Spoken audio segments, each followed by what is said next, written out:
Hi everybody, today I'm going to be talking about digestion and the mechanical and chemical breakdown of food within our body. So just to get oriented, this middle column is going to be the location and what we're seeing in that location. Our carbohydrates, our proteins, and our lipids are the food that's being ingested. I'll show how those break down during this process. And then any extra information I'll have out to the side, but I'll bring up for you to see. So the first step of digestion includes mechanical breakdown, which is by our teeth, which we find in our mouth. So the teeth start that mechanical breakdown of our carbohydrates, proteins, and lipids. However, what also occurs in the mouth is the start of our chemical breakdown by that salivary amylase. Salivary amylase triggers carbohydrates. It takes our polysaccharides and turns them into disaccharides. So salivary amylase triggering our carbohydrates basically breaks those in half and turns them into disaccharides. So as we move through this process, I'll show you how these break down.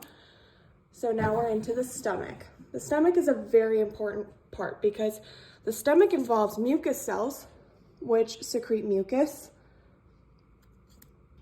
chief cells, which secrete pepsinogen and gastric lipase, and parietal cells, which secrete hydrochloric acid and intrinsic factor. Intrinsic factor is good for B12 vitamin intake. And then to remember, our hydrochloric acid activates lingual lipase and pepsinogens. So here within our stomach, you see these enzymes. So our pepsin, which was created by our pepsinogens, activating by our hydrochloric acid. And then we have our gastric lipase and our lingual lipase, which our lingual lipase, again, was also activated by our hydrochloric acid. And that gastric lipase comes from our chief cells. So our pepsin triggers our protein breakdown. So we go from protein, and this pepsin begins to break this protein down. Now, I wouldn't say this completely rips it in half, but I'd say it gets it pretty close. So we see our protein starts breaking down.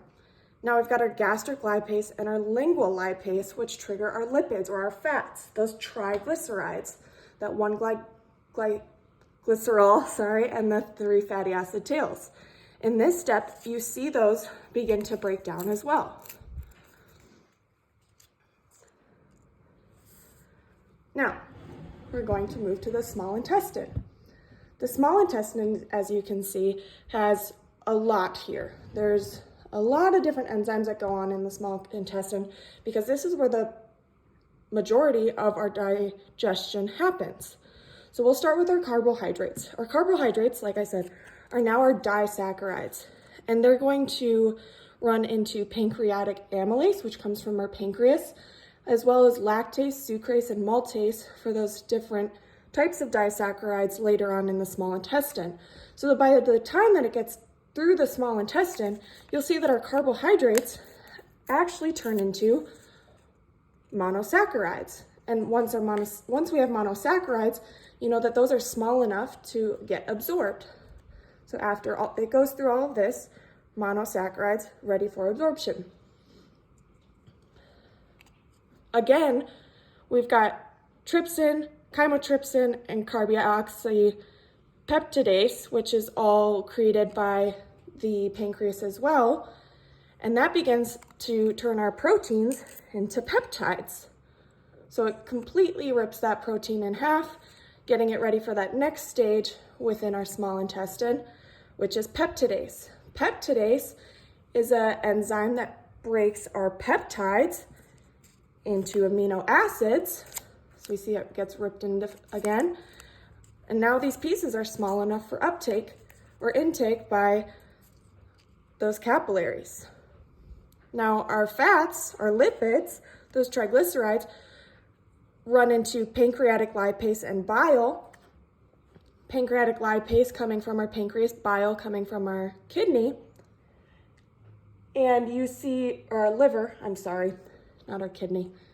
And you see our lipids will start breaking down, and it runs into that final one. And those also get into the simplest form, which are our monoglycerides and those fatty acid tails. So you see that those are now ready for intake as well. Now some some of that absorption, I keep saying intake, but some of that absorption is going to happen in our small intestines. So you can see these go into our bloodstream and get ready. So it'll take the majority of these guys and send them into our body for later on. But now we're left with a little bit of our carbohydrates, proteins, and lipids, which are kind of our wasteful material, things that may or may not get taken or absorbed in our large intestine, but most of the time these will become feces.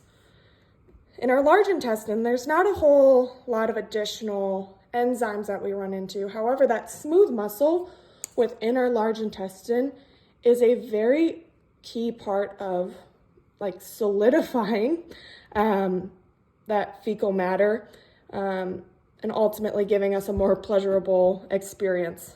So we see a little bit of mechanical digestion here with that smooth muscle.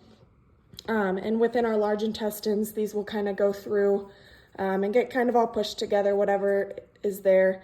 Sometimes, you know, there's little bits left that they're like, oh, this was good enough to use that we forgot. We'll bring that into the body. But for the most part, all of the primary, I would say, digestion has happened. These all kind of get bunched up together by that smooth muscle, compact these all together, and ready to be sent out of the body or defecation. So if you guys have any questions, please let me know. I know this video is coming in late. I had a pretty rough week this last week, so I appreciate all your patience, and if you guys do get back to giving me any feedback, I do appreciate it, but if not, I do understand. I hope this does help you guys, and I hope you guys have a great week. Thank you.